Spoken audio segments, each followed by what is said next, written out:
Well, well, well. We never make it easy on ourselves, guys, do we? We never make it easy for ourselves. Us as fans, we've been through a lot with this team. We've been through a lot. But today was a special day, really. It was a special day. The comeback was special. Not the first half. Forget about the first half for a second. The comeback was outstanding, really, for Manchester United, and you could see it coming as well. If you've just joined and you don't know the score, where have you been? United have won 3-2 at St Mary's, and the facial hair stays. The facial hair stays for another week until at least the PSG game, or I'm not sure if we're playing Leipzig. Whoever we're playing in the Champions League, it stays until then. We haven't lost, and I'm not letting go of it now. Trust me, I'm not letting go of it now, especially after that result. 3-2 win. Yeah, just an unbelievable turnaround, really. The catalyst of which, Edinson Cavani. What a player he is, man. Doesn't matter how old you are, doesn't matter if you're losing your legs, you know where the goal is, and the goals don't move. And he certainly knew where the goal was today. Two fantastically well-taken goals off his head as well. The first one from Bruno Fernandes, really difficult chance actually to divert that towards goal. The second one was just striker's instinct, superb. Brilliant balling from Marcus Rashford as well. Put it right on a plate for Edinson Cavani. Got to give him props as well. And also Bruno Fernandes, who once again was outstanding. He did lose the ball quite a few times, but he was always there trying to create. And in the end, he took his goal really well as well. But United, yeah, massive victory. We were talking before the game saying if we lose this game, it would be a huge dent in our hopes for top four, and now we're looking at being 5 or 6 points off the top with a game in hand. So it's not the worst thing in the world. It really isn't. We're not doing as badly as I think a lot of people think we are. I think the way we've started and the way we're playing right now is night and day, really, and I'm not sure whether we can now put down our performances earlier in the season to the fact that we didn't have an international break. Hopefully we can. Hopefully we can put those behind us. But the same thing. At the same time, to say, we shouldn't get carried away. Obviously, the first half performance was kind of poor. I think we didn't really create that much going forward.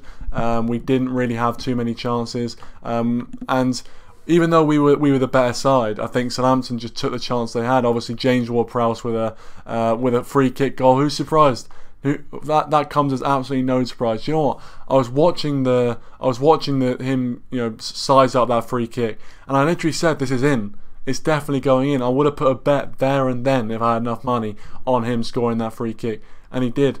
And it was a fantastic free kick right into the top left-hand corner. David De Gea couldn't really do much about it. He got a hand to it, and he injured himself in the process. But realistically, I don't know. I mean, if you think David De Gea could have done better, then fair enough. But I think the way he placed that, it was right. It was too accurate, really, for any goalkeeper to save. And it was testament to David De Gea that he got even a hand on it. Welcome to everyone who's joined, by the way. Welcome, Kobe. Thanks for joining. Graham, he says, what a win, mate. We spoke about not having a heart attack game today, but United gave us just that. Yeah, I know, man, I know. But at the end of the day, the 3 points is all that matters. But I guess these kind of heart attack games are the ones where you can look back on and laugh at the end, but during the game, it's just not enjoyable whatsoever. Sifo, thanks for joining. I haven't seen you in a while, man. He says, the luck was unbelievable. Listen, we'll see how much luck you have against Wolves today, mate. But it's not luck. We keep doing it. We've done it so many times.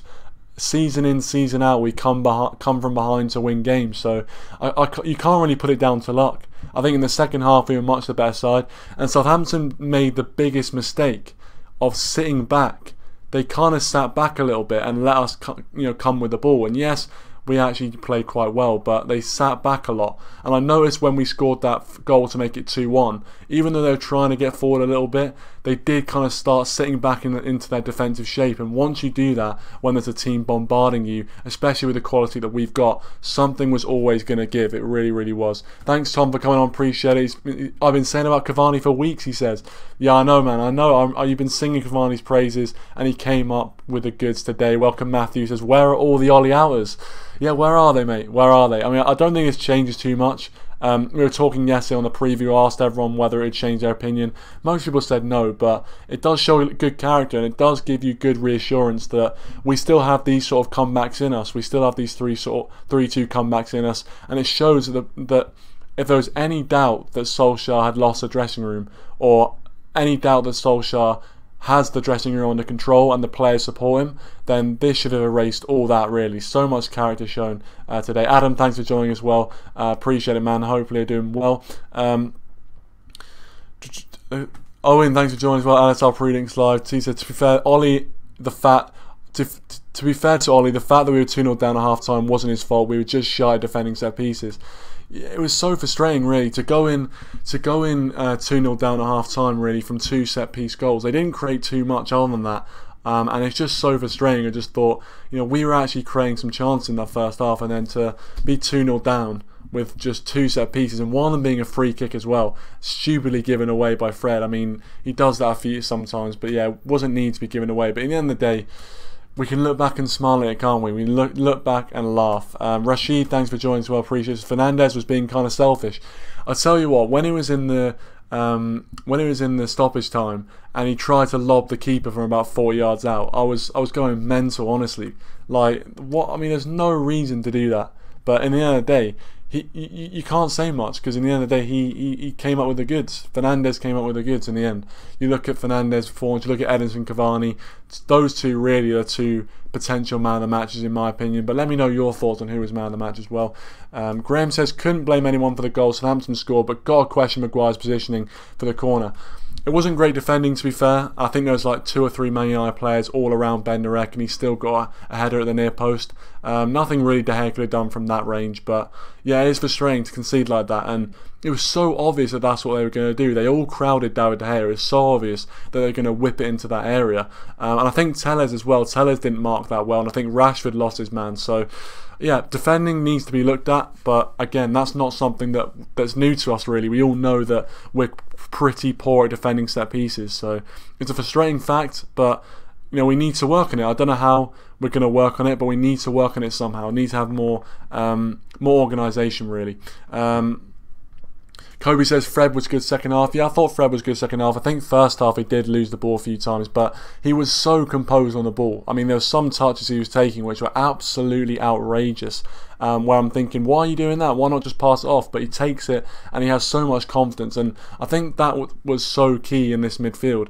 All the 3 midfielders of Matic, Van der Beek, Fred and Fernandes all have so much confidence in their own ability on the ball, just to take the ball and turn and run at the opposition, because we haven't really had that in our team for a long time. Players that are happy to do that. Most of the time, under Jose Mourinho, under Louis van Gaal, no one really liked to take risks. No one really wanted to kind of take it upon themselves to start the attack and get the motor going. And I think with Van der Beek, with Fernandes in there, and even with Fred as well, they can do that. Matic isn't too bad with the ball either, although he has only got a left foot, so when he's on his right foot, he does struggle to pass the ball off. But I'm happy with that midfield, I really, really am. And first Premier League start for Van der Beek. Finally, we've got through to Ole Gunnar Solskjaer, it seems.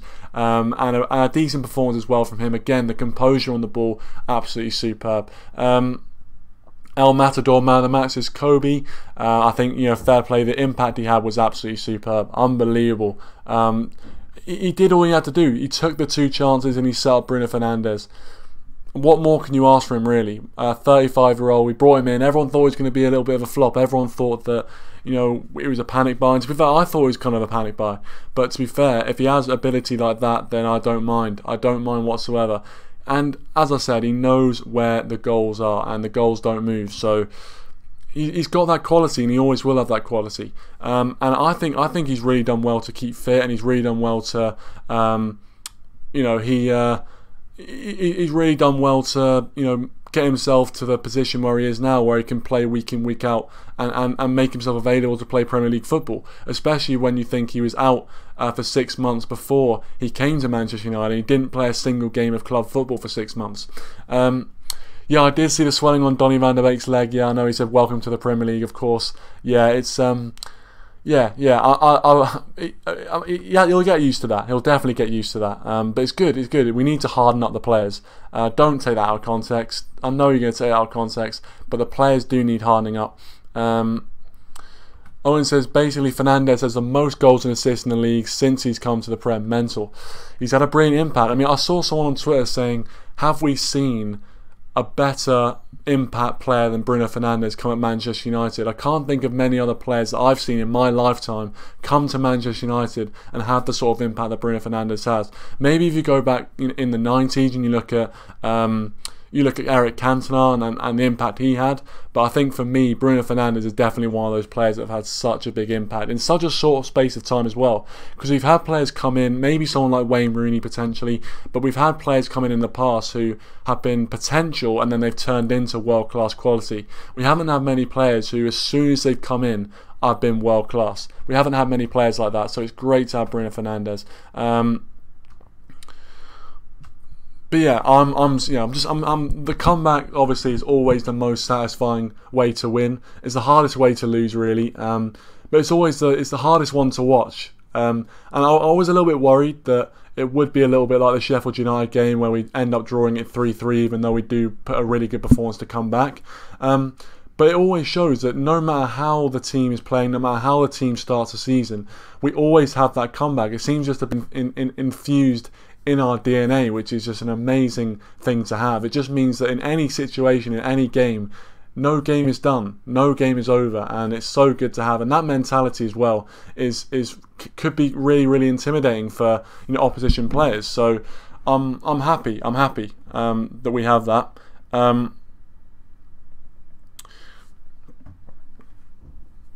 Yeah, keep your comments coming. Graham says, I thought Tellers was very good left back all round today. If Shaw was playing down that side, we would have had many problems. And that's the thing. I think a lot of the questions about Tellers is not about his attacking ability, but his defensive play. And I think defensively he was actually good. I mean, sometimes he gave the ball away, but he recovered, and that's all you can ask for, really. But the calmness on the ball from him as well is just second to none. So I really like having Tellers, and we played the back four, and we ended up winning as well. So that is something to kind of think about. And also, we played pretty well the same formation we played against Istanbul and consecutively, and we've won both times against two different styles of opposition. So hopefully this is the way forward. Hopefully Solskjaer sees this as the way forward. Kobe says Bruno is attacking Roy Keane with his passion. It's like an attacking Roy Keane with his passion. Yeah, I mean, listen, he was fantastic. I mean, Bruno Fernandes can play pretty well everywhere on the pitch. He can play defensive midfielder, an 8 or 10, even striker at times. I mean, the finish he did, he pulled off from Cavani's cross into the box. Yes, he was kind of unmarked, but the shoot on the turn like that and put it past McCarthy, who was having an amazing game as well. Credit to him. I mean, he has that finisher's instinct. He's got that predator's instinct as well.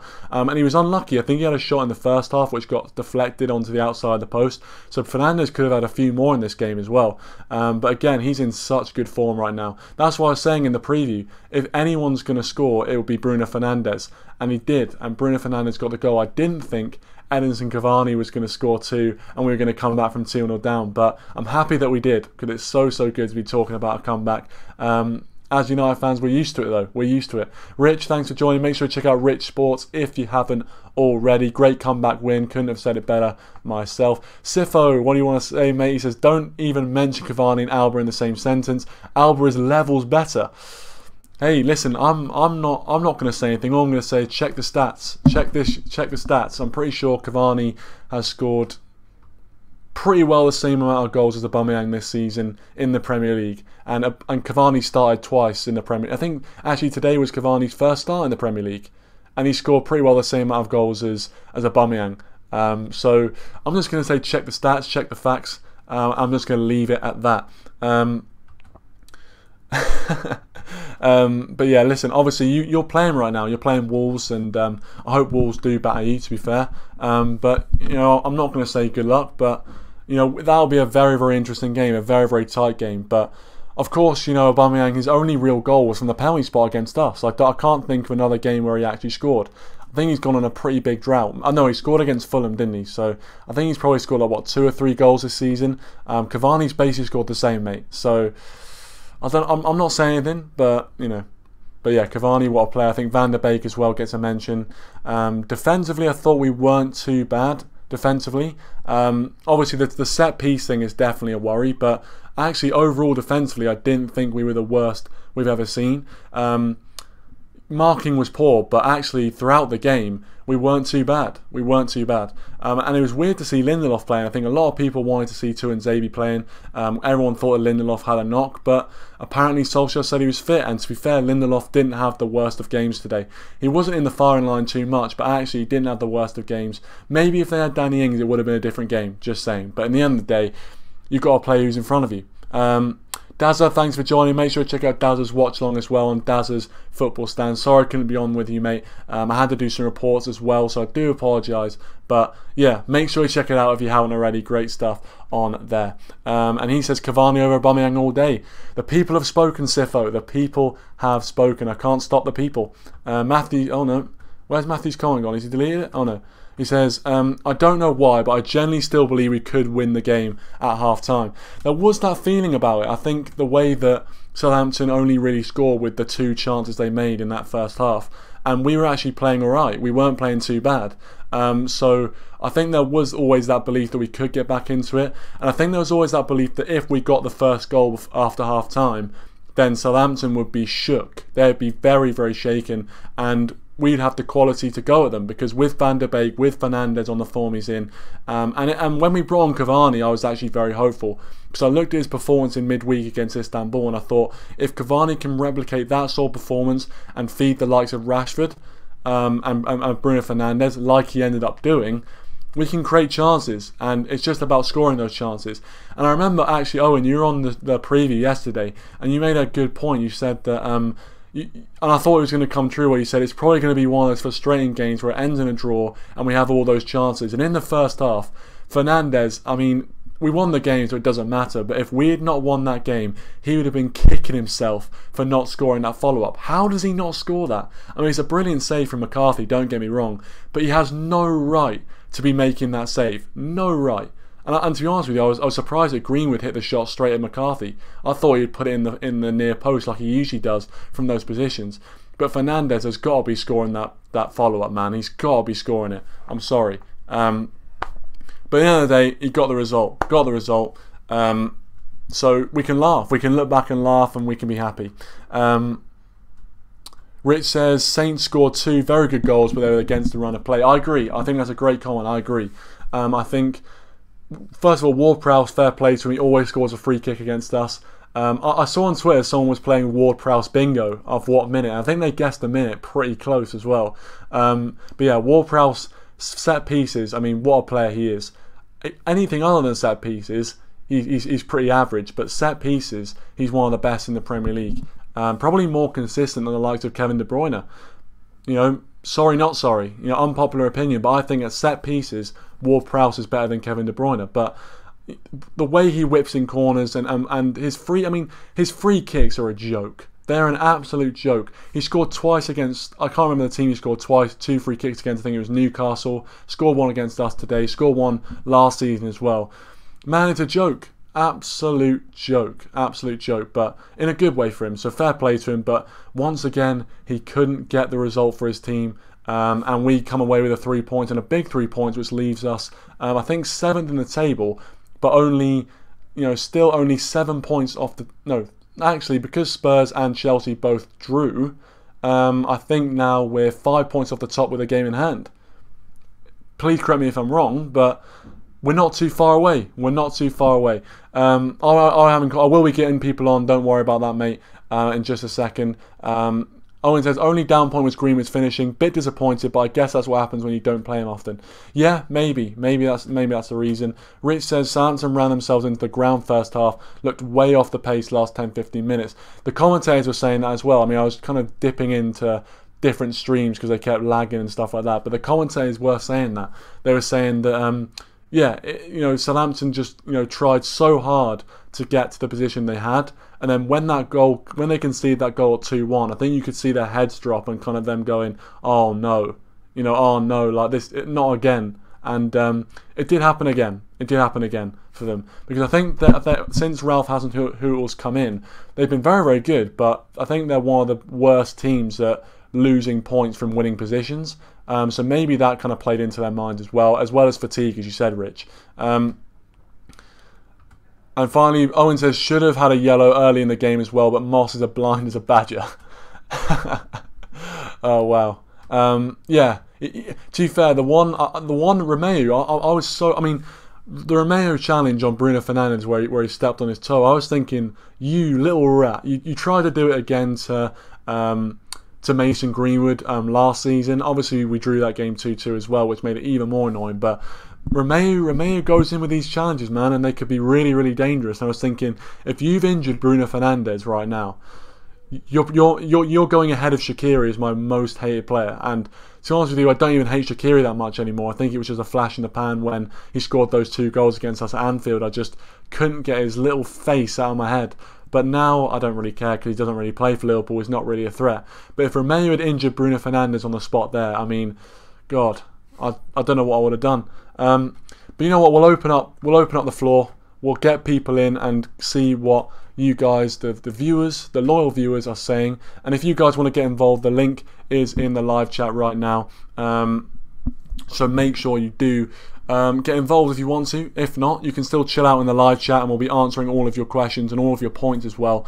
But yeah, I'm not sure how long this is going to be.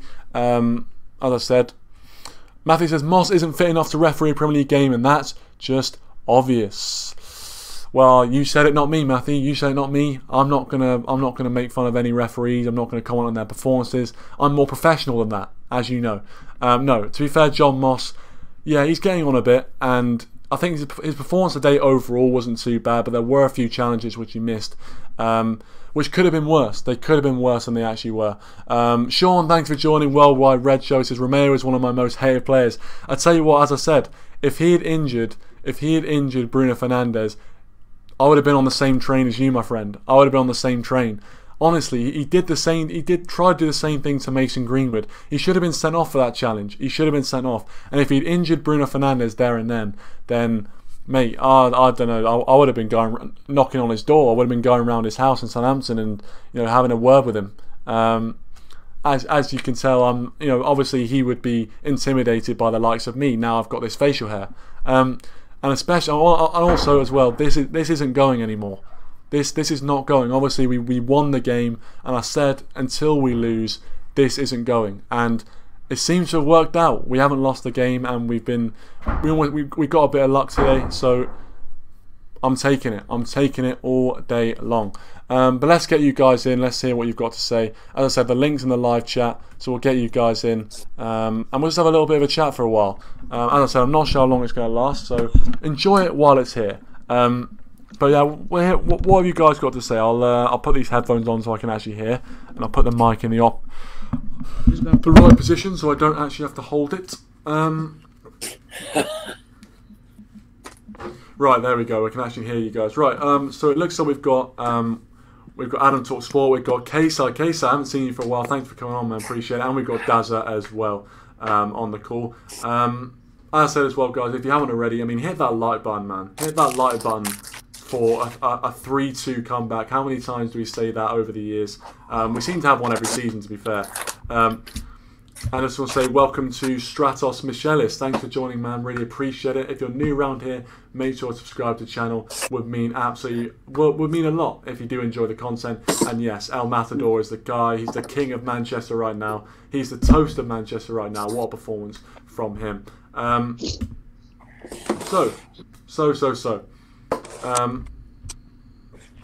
brilliant performance. A brilliant second half performance, I would say. The first half performance wasn't as good. Obviously, being 2-0 down. Yes, the goals that we conceded were kind of against the run of play, but we showed a lot of character. You can't deny we showed a lot of character to get back into the game. We'll start with you. Adam.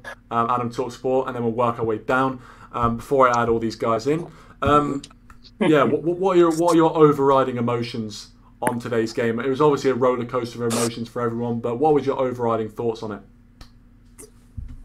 It was a good performance in the second half. The first half we didn't play. El Matador. I thought as soon as Greenwood had that chance,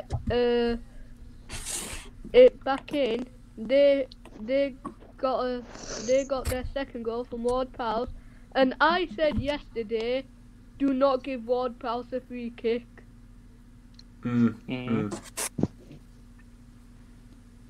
But we did. And Yeah. we scored. Yeah. Yeah. Today there were some good performances. I mean, remember when we were saying about Romeo's one of Worldwide Red's most hated players? Yep, Well, he there's is. a comment He is right mine. here. But I think it was before the game.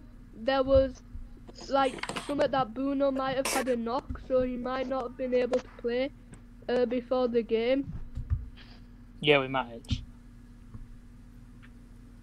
But I'm just happy that it's our 8th away win in a row.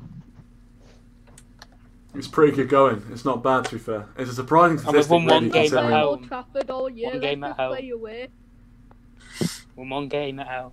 Let's go.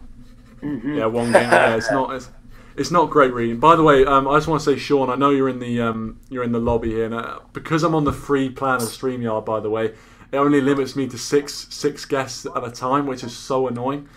So that's the reason why I haven't added you yet. It's not because I don't want to add you or anything. I don't want to censor you or anything like that.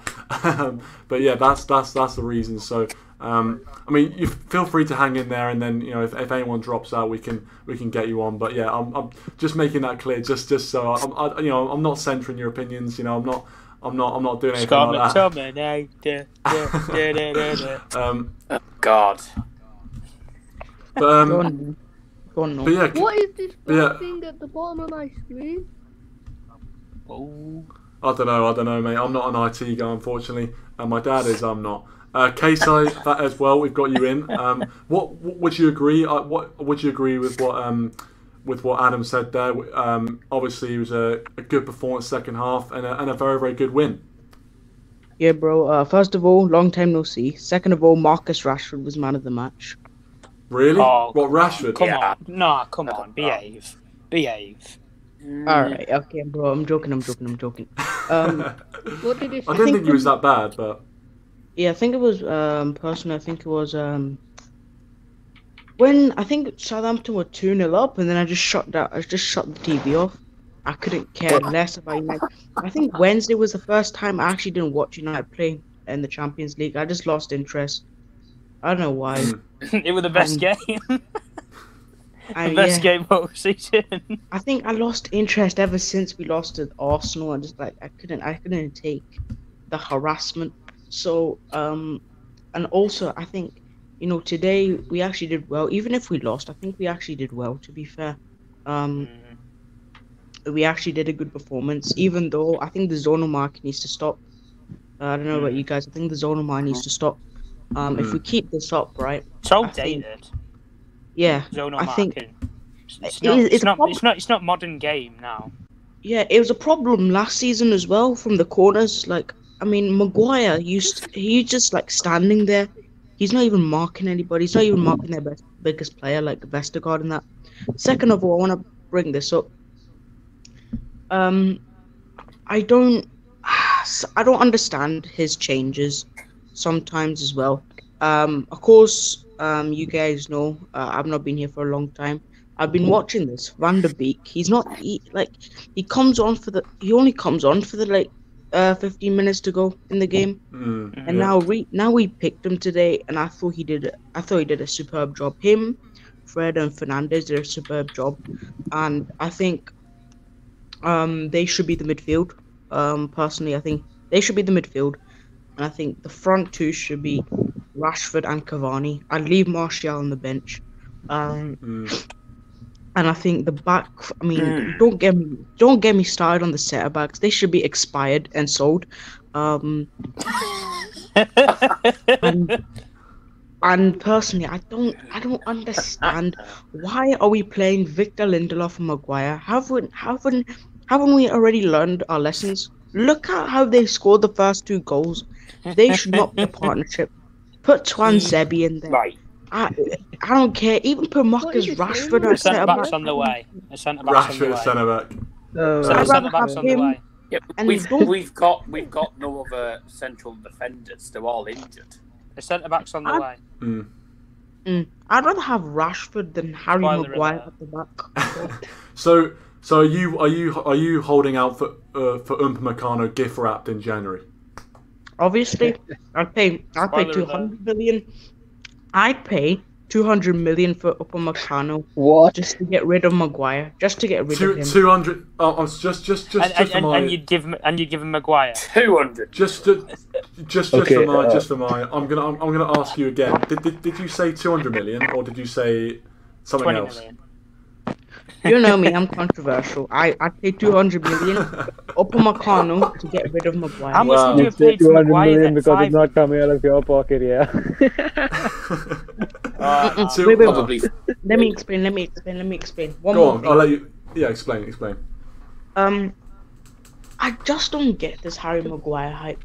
Look, this season, of course, at the start, the We Greek talk thing. about Harry Beckenbauer. When Harry did Beckenbauer. Tom, when did I ever say Harry Maguire was a top Beckenbauer class was centre back? When did I ever say that? I always said he was trash, and I thought he wasn't even a first teamer. I even thought he was a Man United player. Second of all, at the start of the season, right? I could get a situation, all right? I could get a situation, but then there's no room for excuse now. Ever since that bloody I forgot that team now. I think it was Arsenal. He made a bad performance. He made like mistakes and all that. Yeah, I know what you mean. Pretty Yeah. sure. Then the break comes in. Yeah. Probably did a decent job at West Brom and Everton. I just don't get this 80 million fridge head hype. Honestly, man, he is the worst Manchester United centre back of all time. Could you argue that we had to pay the 80 million because realistically at the time we needed a centre back and Yeah. that was their asking price. Like, Yeah. I mean, obviously Yeah. he's not worth 80 million, but it's. I mean, I guess this is me playing devil's advocate, if you pardon the pun. I'll be honest. Wait, go on, Kieran. Go on, continue. No, I was just going to say that, just to your point, just saying, like, in the end of the day, Jose Mourinho, looked at Harry Maguire and wanted Harry Maguire, and we didn't end up getting him. And in the end, we, under Ole Gunnar Solskjaer, we brought Harry Maguire in, and realistically, Leicester weren't gonna sell Harry Maguire for anything less than 80 million. So, do you think we should have gone for somebody else then? Therefore, I think we should have got Was Upamecano, rated back then? Do you think he was rated? Because his breakout season was last season. Was he rated back then?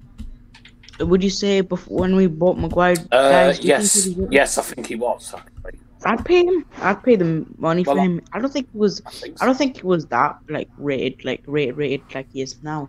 So if United actually had good scouts, I'd actually go and pay the money for him. But we paid the money. He actually did well at the start. Then of course, he made some mistakes. Then he did well, and then the lockdown came. He did bad. New season came. He did bad. Then he scored. Then he did good. Then he did bad.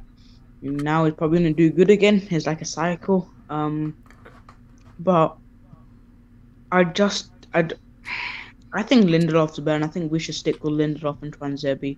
I think we should drop Maguire. But yeah. By the way, we got PSG on Wednesday, so I don't know if you'll play him. That's true. So with the kind of busy schedule as well. Yeah, that is going to be a battle. The final, the boss battle. The boss battle. I'm going to read out a few comments of things that have been in response to what you've been saying. By the way, thanks to Red Manx TV as well. Make sure to check out Red Manx TV. Thanks for joining, man. Appreciate it. Great stuff on there, as well as Rich's channel and all the other channels that have been mentioned. Matthew says Maguire's doing just fine. Nope. Rich. No. Rich says defenders played okay today. Do you blame them for the goals? Yes. Dazzo, I'll come to you. I'll come to you on this one. Would you blame the defenders for the goals today? For the first one, definitely. Poor man marking again. We cannot defend corner kicks, and there's something badly wrong with us with that one. We need to, we really need to start defending properly. With the free kick, I mean, it was a silly place to give a free kick and win. The first place, and especially when you're against a player who's got incredible free kick accuracy, it was always going to end up being a goal. I just had that feeling as soon as he was stepping up to it. You can't really blame the defence for the second goal, but the first goal definitely, because it was terrible man marking. I think Owen agrees. He says, yeah, for the first one I blame the defending, but Ward-Prowse free kick was all Fred for a ridiculous foul. Yeah, I thought Fred did make the challenge where he didn't really have to, and as I said, like when I saw Ward-Prowse stepping up for that free kick, you just knew it was in. I mean, I'm not sure if any of you guys felt the same, but I just knew it was in as soon as he started stepping up. Perfect range. How long perfect I angle. was like, it's probably going to go straight. Yeah. I'll come to you, Graham, next. Obviously, we've talked a bit about the defence there and whether we still have problems there. But in terms of the midfield, do you think Ollie got it spot on today? And who is your standout performer in that midfield? You still here? Yeah. Oh, yeah. Hello? Yeah. Graham, can you hear me? So yeah, I think Oleg.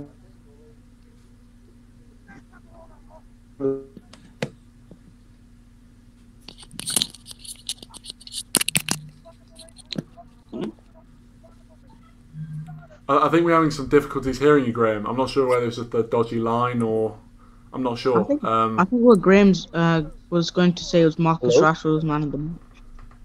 No, stop with this man of the match, Hello? Rashford, please stop. Graham, can you hear me? Yeah, can you hear me now, sir? Cool. Yeah, I can hear you Yeah. perfectly, Graham. Did you hear the question?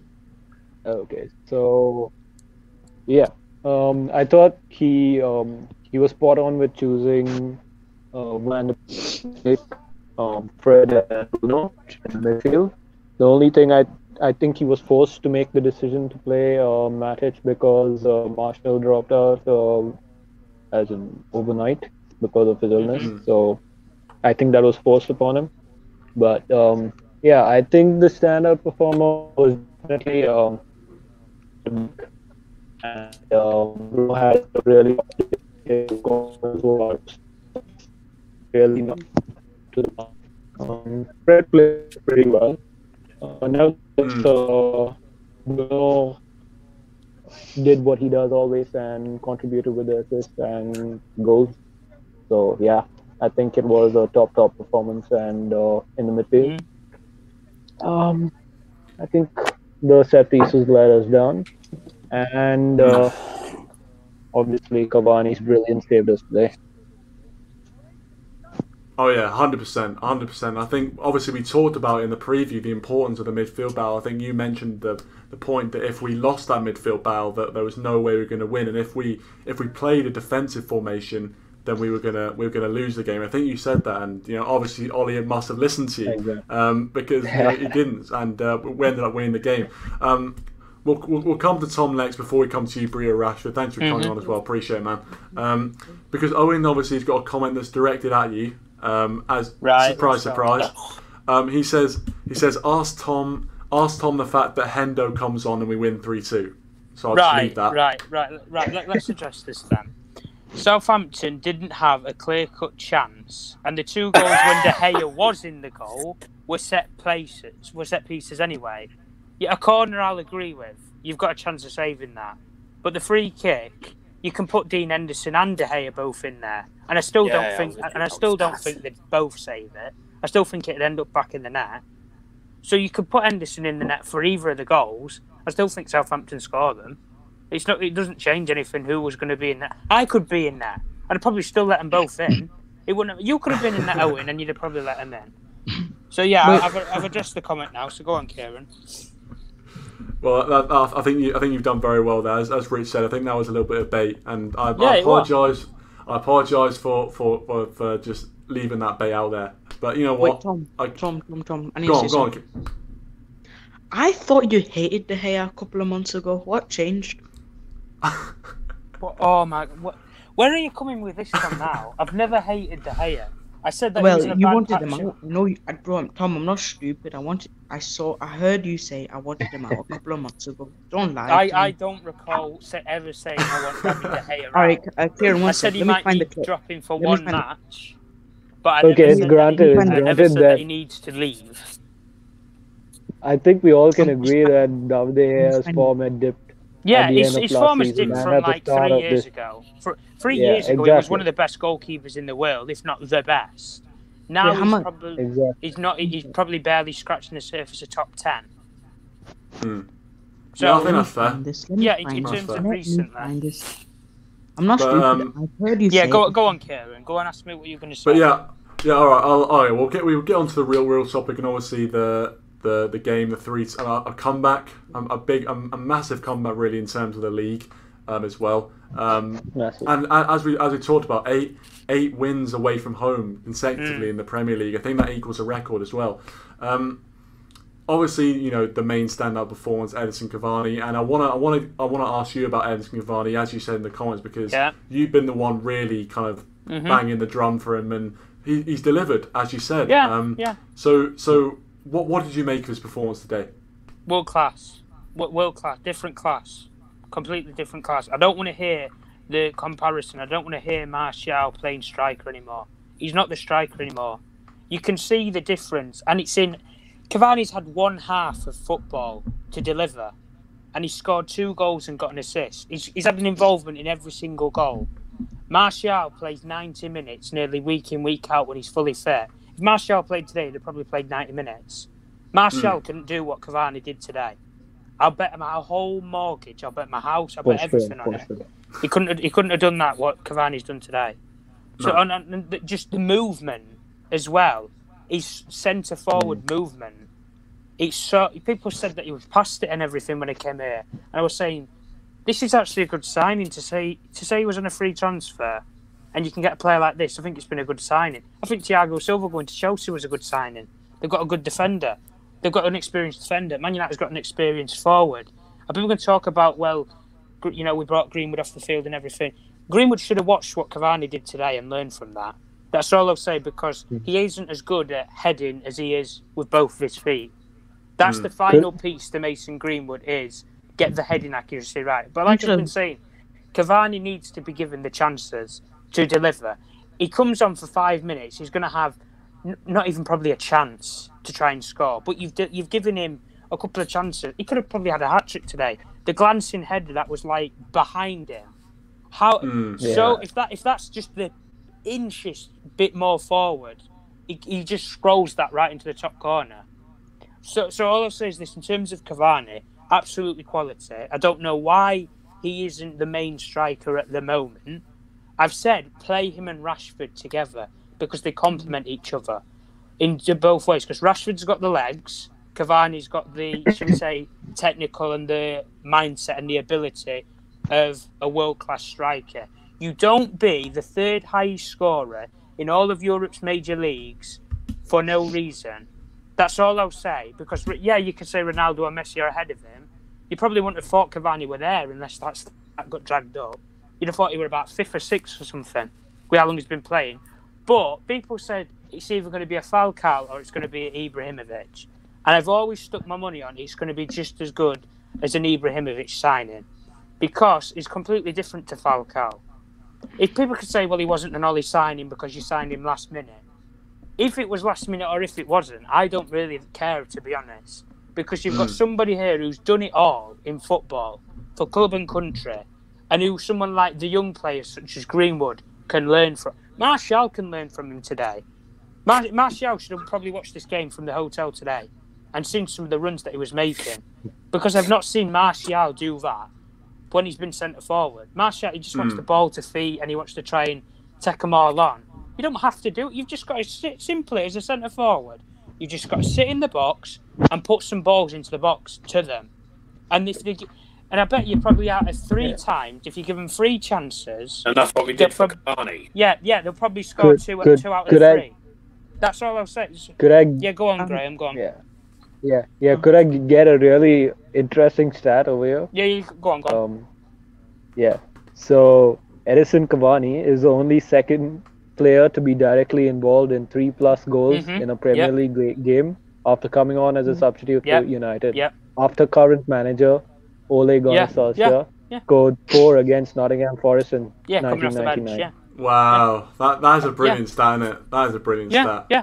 This is what I'm talking about. Where we're talking about So, European, we're talking about European elite. This is the elite of the elite.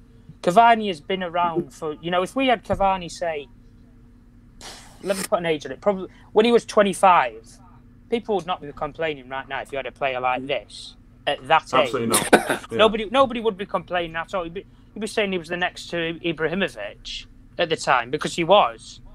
He's done it all that you need to do in football.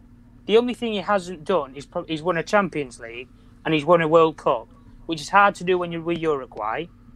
Which to be fair, if he was in like the French national team or something, he'd have won it ages ago. Or if he were with Germany or something, he'd have won it. Simpler. But all I'll say is this: let's just get onto the whole performance overall. I think that Van der Beek. What can I really say? The game was going to be won or lost in midfield. If you didn't control the midfield, we would have lost this game today. It's as simple as that. But defense, in terms of the attacking play, I think we've sorted that problem out for now. You can get onto attackers in a bit. I'd say probably next 18 months you can get onto, right, do we need to go and get some more attackers or not? But in terms of the defensive play, it was shocking today. Absolutely shocking. All I'm going to say is this: Maguire is the captain, and you would say he's the figurehead for the defence. Yeah. Twice when we've played Southampton, the last two games we've played Southampton, we have conceded 2 set pieces, and they've scored from them. And they've had a major influence on the game, because before that, it was 0-0. And pretty much we were on top. Southampton didn't have a sniff probably for the first 15, 20 minutes into the game. They didn't really do much. It was all Man United. But this is what I'm talking about when we didn't do enough in the final third to really show our initiative. Yeah, this is what I mean. And the one thing that has kind of shown a little glimpses of why Ollie might be the right man. I'm not saying he's the right man, just because he's gone off and won one game, he's made a comeback against Southampton. Because we should be, if we're being reasonable about it, if we want to go on to win a league title, you've got to beat teams like Southampton. I know it's a difficult game, but you've got to win these type of games. These type of games, I believe, are a lot harder to go and win rather than going on and trying to beat a Manchester City team, something like that. But all I'll say is that if we're talking about the whole team as a unit today, I think everybody put really a shift in. Apart, there was a couple of issues with such as players. I know Alex Tellez might have pulled his groin, which is a bit of a problem considering we've not got that much cover in terms of full-backs. We've had the issue with De Gea, but I'm sure Owen will have been praying for De Gea to get an injury for Henderson to have a go.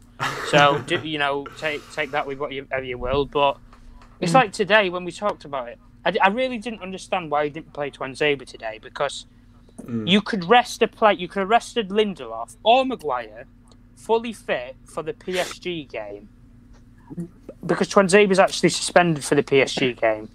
So use some logic, Ollie. Why would you not have done that? I know you're short on centre backs, but if Tuanzebe got injured today, it wouldn't have mattered. If Lindelof got injured today, you've got to drag Phil Jones out of the gutter to come and play for you for one match. Get Eric Bailly back from the dead. Yeah, get Harry Bailly. You'd have to bring back, one of the silly players, Rojo or somebody. You'd have to go and grab somebody like that and play him in for a game. But no, in terms of defenders, we need a defender. It's so obvious we need a defender. And I think then when you get this defender in, who will probably be the best defender you'll have at the club, which a lot of people want Upamecano. If Upamecano came here now, competition, there isn't any. He'd get a starting place in any team, probably in the world right now. Would you start him next to Harry Maguire, or would you look to start him next to like Tuanzebe or Lindelof? I would start him next to Tuanzebe. Tuanzebe can do, a lot of the, should we say, leg work in terms of doing the running around, the cleaning up, and Upamecano can easily just do the aerial work. He's done it. He's done it for Leipzig, and he did it when he was quite young. Man United actually had the option to get him when he was 16. but they refuse the option. They've had the option. I've heard that one before. They've had to go and get the option to go and get players like Pulisic, but they don't go and buy them. You could get these players 10 years ago when they were young lads, so you wouldn't have had to spend a penny. Yeah. But we don't. We don't invest in enough in young players. And what I mean by that is straight off of the field, straight onto a football pitch inside a stadium. But if we're going to talk about it from a whole team perspective, I think it was very, very good in terms of the way we took control of the game in the second half. And we took the fight to Southampton, which I don't think we do enough of, is take the fight to people. You're 2-0 down, you've got nothing to lose. You've got nothing to lose. All you've got to lose is maybe another goal and then the game is completely out of your hands. But if you get a goal, then suddenly it's on. And then you build the morale up. But all I can say is, if you want a man of the match for today, for me, you don't need to ask me who man of the match is. Cavani, 100%. 3 goal involvements, 2 goals and an assist, and some of the link-up play and some of the runs. That is what you call elite. A lot better than Martial. A lot better. Wait, yeah. I think if Ole got one thing wrong today was playing Greenwood instead of Cavani. Yeah. Greenwood could have come on probably in the last 20 minutes if he would have needed a goal. Exactly. The first chance, if we had to convert, it would have been a totally different game. For sure. Yeah, 100%. I think that is a good point. I think, I definitely think when we signed Cavani, right? I didn't mind having Cavani in the team, but I think I got to the tipping point of signing him. I got mad when he got handed the number 7 shirt because I thought we would sign Sancho. Listen, he's breaking the curse. He's breaking the curse with that shirt. Wait, I'm not gonna go that far. He could flop. No. We've seen so many number 7s. We've seen. Look at Alexis Sanchez. First couple of games he did well. Then from then on he flopped. No. This is completely different to Sanchez. Completely different. We shall see, Tom. Sanchez didn't have the same. Yeah, we shall see. But I hope he does. I think one more point, right? And then I'll probably head off and have other people have their opinion. Thanks for having me on the show. Greenwood, right? So, I think the issue with Mason Greenwood for me is that he's not, as you've seen today, he's not been playing for I think weeks or so. He's not been playing for weeks that much because of the issues he's been going through. Hopefully those issues get resolved, and if it doesn't get resolved, then we've had a great talent, but it's just the same issues. We can't. He just doesn't learn from his mistakes and all that. But I think because he's no George Best, as we know, George Best now used to play and all that. He ain't no George Best, mate. Not yet, at least. Definitely not yet. Come on, Kieran, don't overhype him. I said a couple of months. He's got a long way to go, but you never know. He's still He's only 19 or 18. Yeah, I said is he 18? I think it's I think he is 19 now. I think he is 19 now. But I think personally, right? I think I told you once, right? Remember when Kieran? Remember in July, right? When people were hyping him up as the equal to Mbappe. Remember that when he was scoring banging goals. I think people need to stop overhyping these little. And look, I've been consistent on Rashford. I'm going to be consistent on Greenwood. I've been consistent on Greenwood since July. I said if he does it consistently, then we'll see. This season has been absolutely write-off. And I think right now, I have to admit this. Phil Foden, he's better than Greenwood. Phil Foden. He's very good, yeah. He had the same situation as him, and he responded. Greenwood hasn't responded. And I think Greenwood, for me personally, he should be under a man who actually knows what to do. Nah, if you put Greenwood and Cavani in the same team, it still wouldn't work. Who's that guy? I forgot his name. I think it was Ricky. Ricky, that Matic fan, basically, right? The online Matic fan, right? Him. Oh, right, yeah. He's on about Greenwood. Okay, for the first time ever, I have to agree with Yeah. him, even though his opinions I don't really agree with most of the time. I think they're stupid. But Greenwood, for me personally, he is 19 years old. And Rashford, when he was 19 years old, he was actually, banging in goals and that. And I thought he was way more consistent than Greenwood. There's difference. Rashford, I think Rashford is more hardworking. Greenwood just wants the goals. Well, you say that. I have to interrupt because Iron Man's just joined. Thanks for joining, Iron Man. And he actually says the opposite. He says that Rashford today was poor, and he was he says Rashford was very poor tonight. Must change his style of play. Laziness and selfish. Cavani could have had a hat trick. So hey, no, mate, no. Totally. Rashford. Hey, listen. Don't make fun of my boy Rashford, Mr. Iron Man. He is the goat of football. Like, let me tell you this, right? Rashford, right? So Yeah, you're Rashford saying is Rashford's crap very today, poor isn't tonight? Phil Jones is the goal. Listen. If he's saying that about Rashford, I would really like to see what he says about Bruno. Me? Oh yeah, okay. Me, Bruno Fernandes. No, I'm talking about I think Iron Man he was because awful as well. because Bruno gives exactly. He was used. No, he's saying right. Rashford was very poor tonight. I could agree some aspects. He must change his style of playing laziness and selfishness. Now, how is he laziness when he's actually trying to get past some players and actually do well? And then the selfishness. Don't say that. You know that ball that he put into Fred, Yeah, because the cross. he's gone for the selfish shot. Nah, And because some of his passing is like more lazy listen. than Rashford is selfish. not selfish.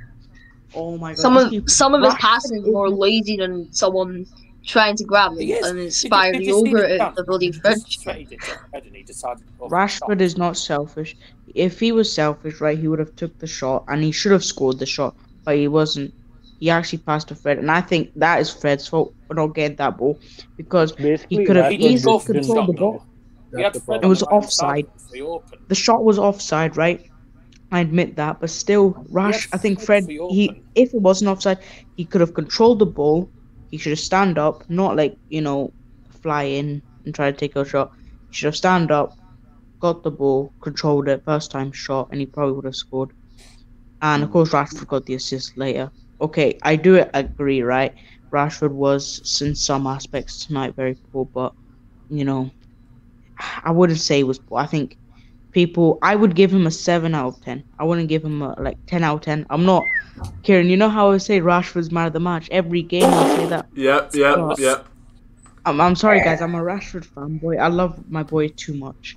But so you have to. Yeah, you have I to gave be him a fair 4 sometimes. today. I think. Yeah. All right. I'll finish my point on Greenwood, then I'll leave. Because No I worries, think some people want to have their opinions in that. But it's been a great time. So Greenwood needs to be a substitute. I think he needs to be a backup. I don't think personally he's Hang on a minute. A substitute. His potential is even higher than Pele, probably. Are you basing it on FIFA? Are you basing it on FIFA? Yeah, I've actually got FIFA 21 on right now, but I'm not playing it. Could understand. Britty Rashford, thanks for joining, by the way.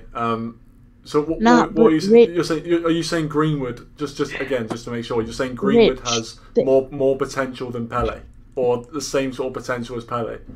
I take that back. Actually, thinking about it now, no. He probably has more potential than an expired yogurt. Anyway, that's. I think Phil Jones. We should just put him in defence for the Paris Saint-Germain game. I think he'll do well. I think he'll do well. But talking seriously, though. Only if you want to put Phil Jones in, then you're going to concede about 10. Wait, Kieran, what Rich is saying, right? Concede about 10. Yeah, we'll probably concede about. We'll probably concede more than What do I say? Kieran. We'll probably concede more than I don't think we'll concede many. Then we conceded against Scotland. Are you a United fan? We'll probably concede more than Tottenham. Now, but look, Kieran, look what Rich is saying. He's saying, like, early to write up a player. I'm not writing him off. I think he'll be a world-class player in the future. But I just don't. I think he's more selfish. I think he's just trying to score. Like, out of the front three, lots of people saying Rashford, Martial, Greenwood. What front three? Martial's more hardworking. Rashford, I think, is like the trying to score type, and we don't need Greenwood as the other try to score type. We need a Sancho. He and Martial can work together, and Rashford can go in space and trying to score. I mean, it's better than playing Dan James. I think, Daniel James. Don't get me started on him. He's the worst. Don't pick on my boy. I nearly have to kick you off for that case. I'm joking. I mean, you don't call my boy Dan James. Dan James. He's the Welsh wonder kid, mate. He's Kieran, Welsh wonder kid. Welsh wonder kid. Please. Kieran, don't turn into Owen. Oh God. Right now, his potential stands at an all-time high, but realistically, how he's performing, he's more useless at one point than he is. Well, he probably will ever be. Yeah, there are some games where he's less useful than a chocolate fire guard, right? I understand that, yeah, but I don't know. I like it. I'll leave that there. Make the stream a joke about every Man U player that actually is performing quite bad or even good. Yeah. Because it's about turning out that way, in my opinion. Yeah, it definitely is. Kieran, man, I'm gonna head off now, but let me tell you this: next week's gonna be hard because apparently the West Ham fans will be allowing 4,000 people in the stadium. Oh my lord, why? And there's no United fans in the league. Hang on a minute. Yeah, I think it's actually sad though for the Manchester United fans. No. We don't get to. London's only allowed 2,000 because they're in T. Yeah, but that's not going to be much of a difference because they can't string and stuff, right? So it's going to be pointless.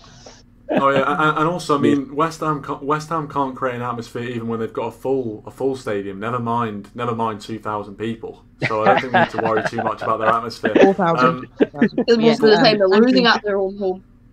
Yeah, thank you, Kieran, for having me on. Exactly, it's been a long time. They have to. Yeah. And hopefully we'll be back Tuesday when United smash PSG.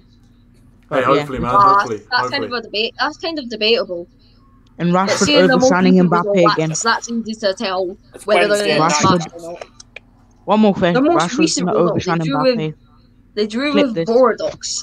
I can't even pronounce them correctly. How have they drawn to some random other team from a farmers league? Rashtaldo gonna overshine Mbappe. Watch it. Alright guys, have a good day and I shall see you soon. Thanks for coming on, Conway. Appreciate it. We've got Sean. No, I know PSG. I think was in the Liga and they drew or lost or some team. I don't know. I don't keep up with Liga, and as you know, I'm not French. But anyway, we've got Sean on from Worldwide Red Show. Thanks for being so patient, Sean. Appreciate it, man. Monaco. I think they did. Yeah, they did. But yeah, obviously you've heard what these guys have had to say, what a multitude of different people had to say. But what were your thoughts? What were your thoughts on today's game?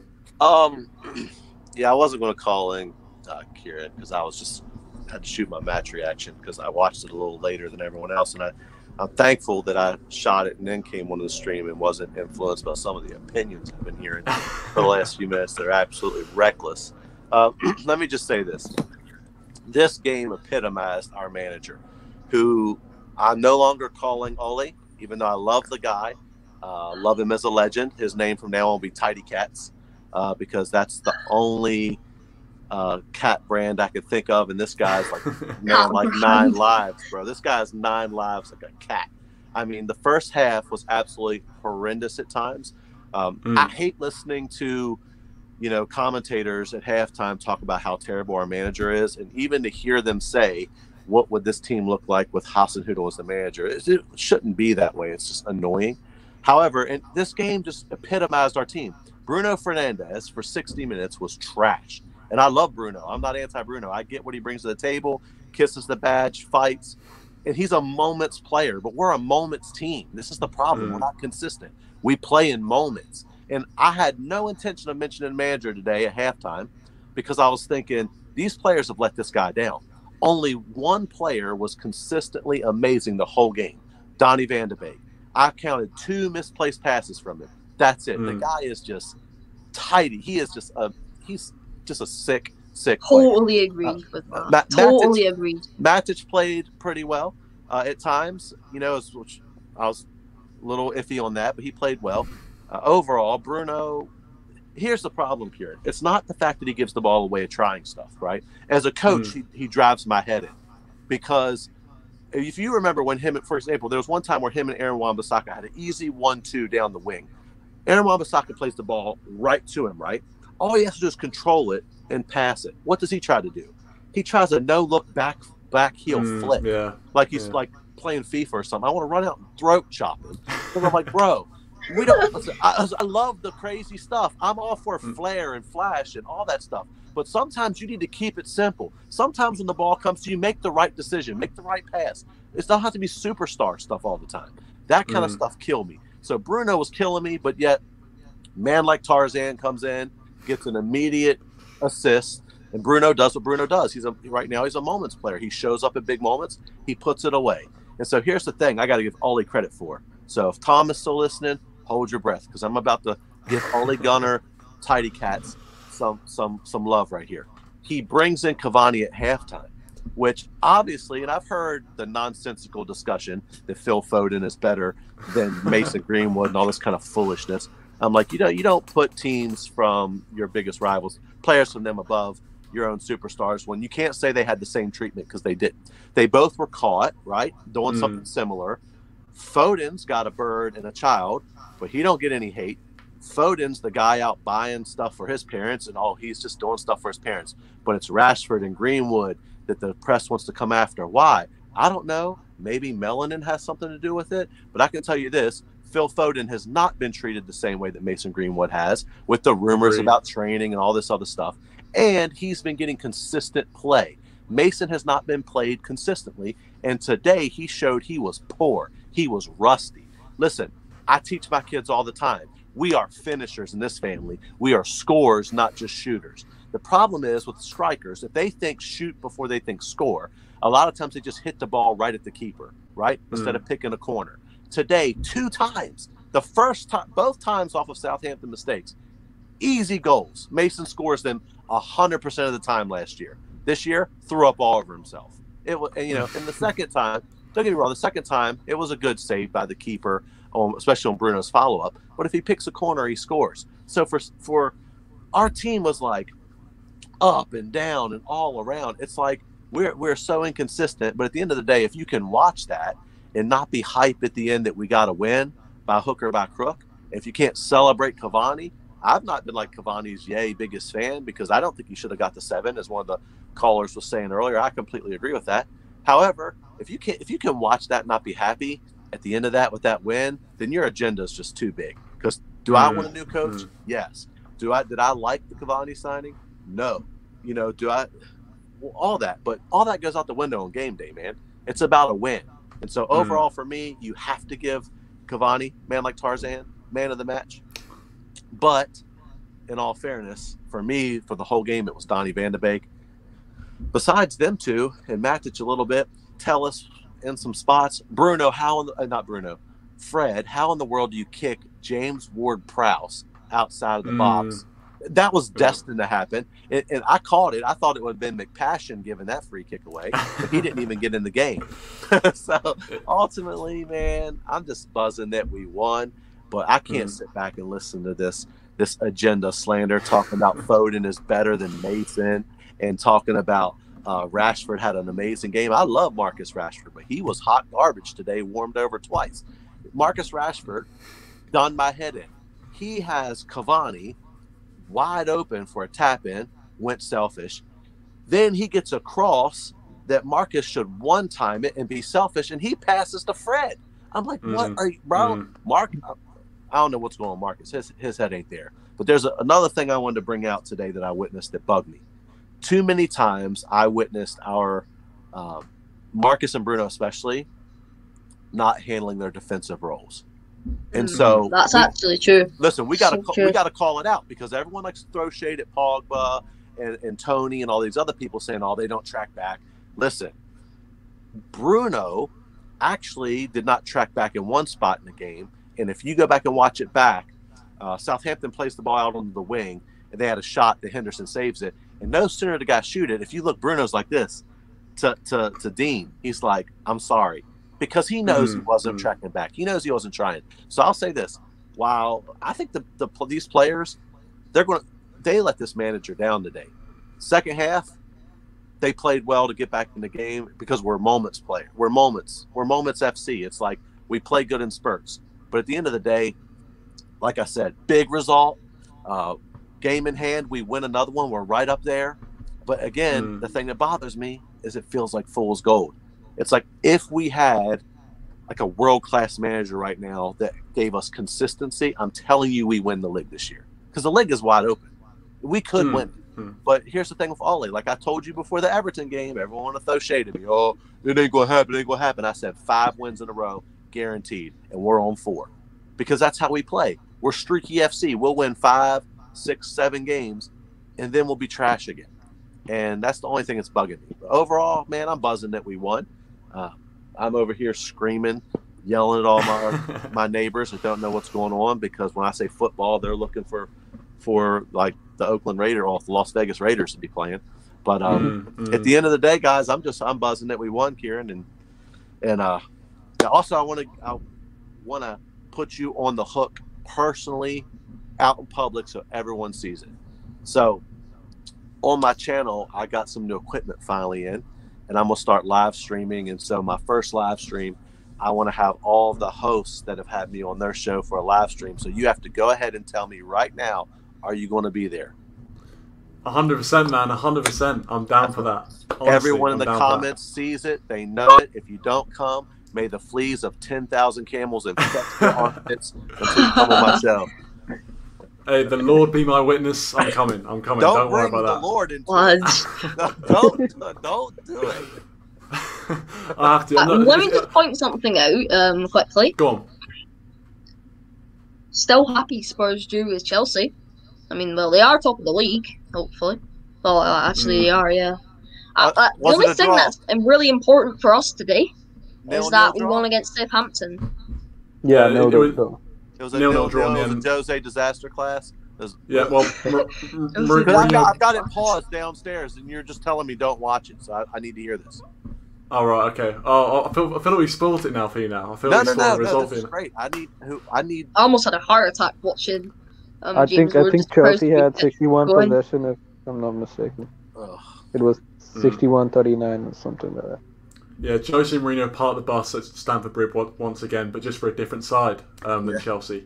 Apparently, it wasn't exactly the best watch. Apparently, I think it was basically put 9 players behind the ball, then left Son and Kane up to fend for themselves. I can't. Is that name Bruno Rashford?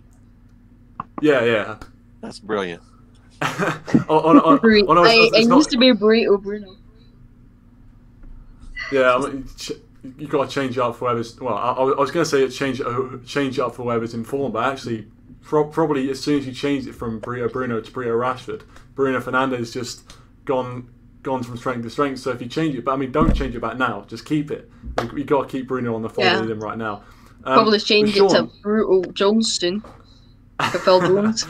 Yeah, who knows? I mean, if we need him, then we are in trouble. But yeah, I want to ask you as well, Sean. Obviously, we had a bit of a discussion earlier about the defensive situation and people talking about whether we need another centre back and whether Solskjaer got it right playing Maguire and Lindelof today. What was your thoughts on, first of all, his selection of playing Maguire and Lindelof rather than bringing in Tuanzebe for Lindelof?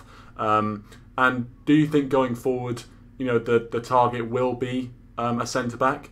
I think that the center back situation is similar to other situations on the pitch where we have a guy who's coaching to save his job, so he coaches scared. He don't want to take risks with certain players. Absolutely, Axel should play ahead of Victor right now. Sweden's national team coach said the guy's being played too much and he's carrying an injury, and we keep playing. And that was their national team coach said that about Victor. So that's not. I mean, maybe he does have an agenda. He doesn't want him playing as much. At the end of the day, Vic and Harry are too similar. Obviously, Harry's a little better in the air. Vic is a little better one-on-one defending when the ball's on the floor, in my opinion. So when when you play certain teams, Victor Lindelof has to play, especially in European matches where teams like to beat the ball around on the ground. You know, they're not trying to beat you in the air a lot. However, you cannot watch Axel Tuanzebe play the match that we played PSG and think that this guy should not be playing. I mean, it wasn't as if he did not keep Neymar and Mbappe in his pockets. I mean, these are not exactly, you know, James Ward-Prowse level ballers, even though that guy can hit a free kick for nothing. I mean, we're talking about Mbappe, man like Ninja Turtles. I mean, look at that guy. He's bad. That guy's vicious, man. He's no joke. And, you know, we covered him well. So it seems like Axel's the main guy who should partner either Vic or Harry, because Eric Bailly, we already know, he's going to put his face in somewhere and get kicked in it and get hurt. So we already know about that with Eric Bailly. But at the end of the day, I'll tell you what looks like a loss for us. And I hate to say it because I can't stand certain teams in London. But I think Gabriel would have been a great pickup. A left-sided, big, fast, young center back. Gabriel, I mean, even though he gave away a PK against us that wasn't called, he got skunned by Mason. Overall, he's played well throughout the season. But I think we're going to – the thing that scares me is the Bayern agenda is already going right now. So I don't know if you watch any other channels, I try to support every other fan channel, even the ones I disagree with. So I don't know if you watch Stretford Paddock or not, but they had what's his name, Christian Falk on last week, and he is a Bayern mouthpiece. He spits their agenda like crazy. So he's trying to convince us that we need Nicolas Sule. Sule is, he's saying how big and fast he is. Listen, Sule has tons of potential, but if I stand beside you at a water park in my 40s, no longer working out, and I take my shirt off and you don't intimidate me in your mid-20s, then I got a problem with you being on my football club. You know, at the end of the day, Sule is one of those guys that's all talent, but from what I'm hearing, not very dedicated. He likes the booze and the food a little too much to be what he could be. That's just, I mean, again, I don't know the guy. I'm just saying from what I've read. The thing is, Bayern don't let people go they don't want to let go. And Bayern want Upamecano.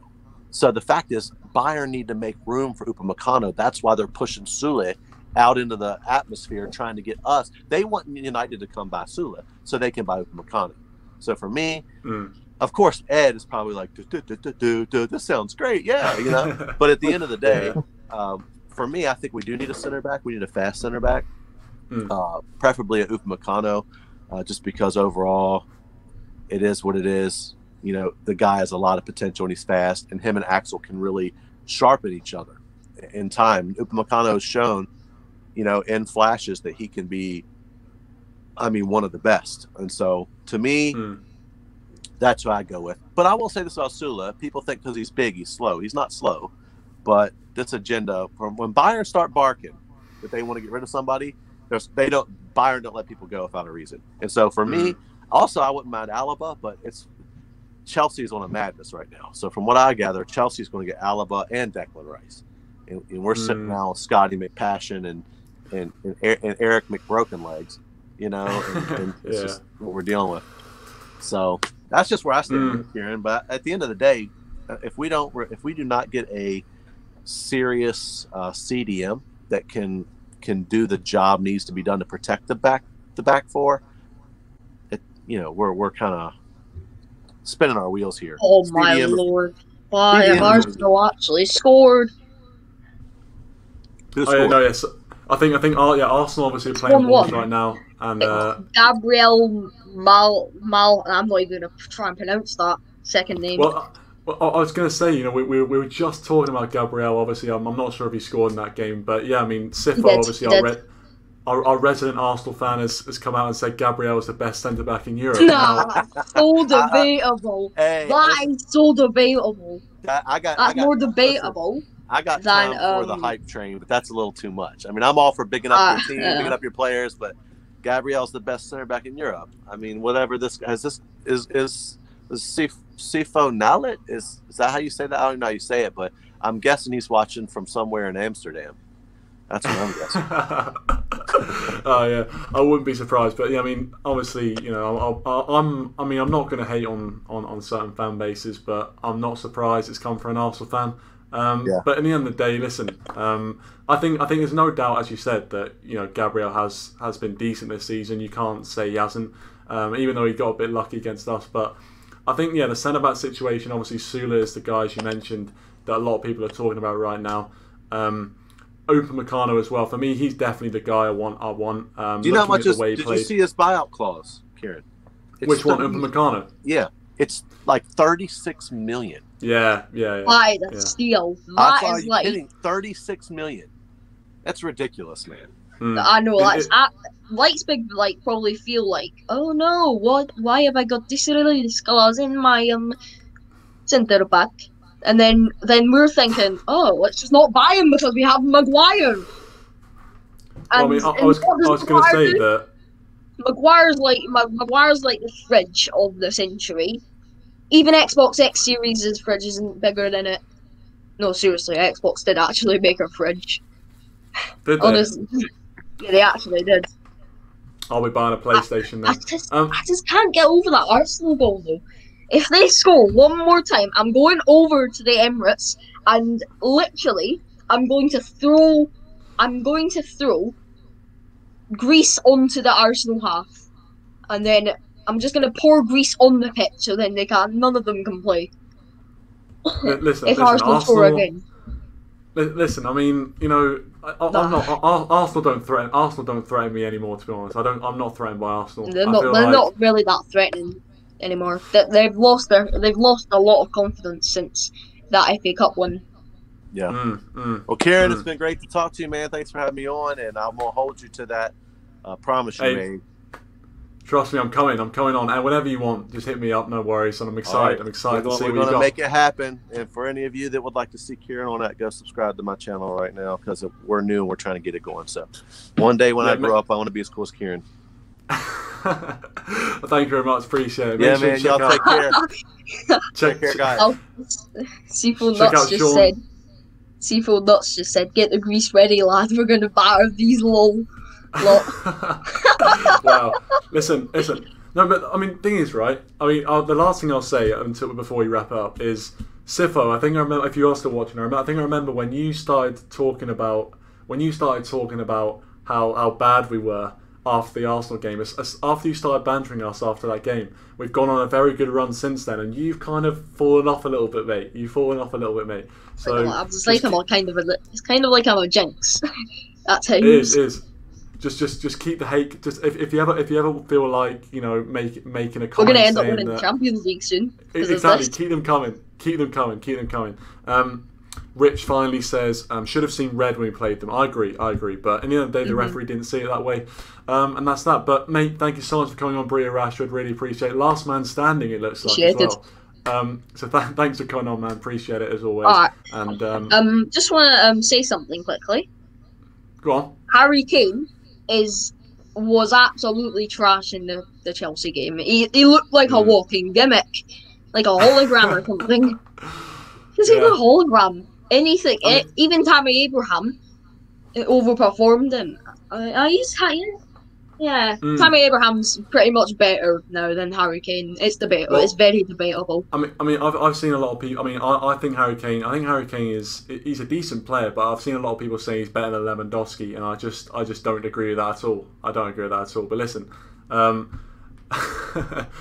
we can talk about Harry Kane in another stream, obviously. I mean, maybe if this was Tottenham Fan TV, we'll have a long conversation about Harry Kane. I'm sure they're doing that right now. But this would be a 48-hour stream if we were talking about Harry Kane. I'm sure it would. But mate, thanks for coming on. Really appreciate it. Thanks to everyone who's tuned in. Really do appreciate it, man. All right. And hopefully have a good rest of your weekend. Hopefully, or whatever's left of it, I guess. And I'll be sleeping very, very well tonight. Sleeping very well indeed. Hopefully,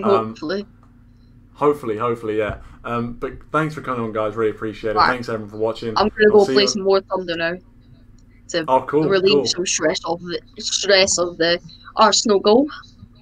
Oh yeah, yeah. Trust me, they're going to concede another one. I can just feel it. Trust me. So Selfie not going mad in the comments, I bet. No. I'm sure. Yeah, I'm sure. But you know what? We're going to end it before he can go mad in the comments. But anyway, thanks for coming on, mate. Appreciate it. And see you in a bit. See you later, mate.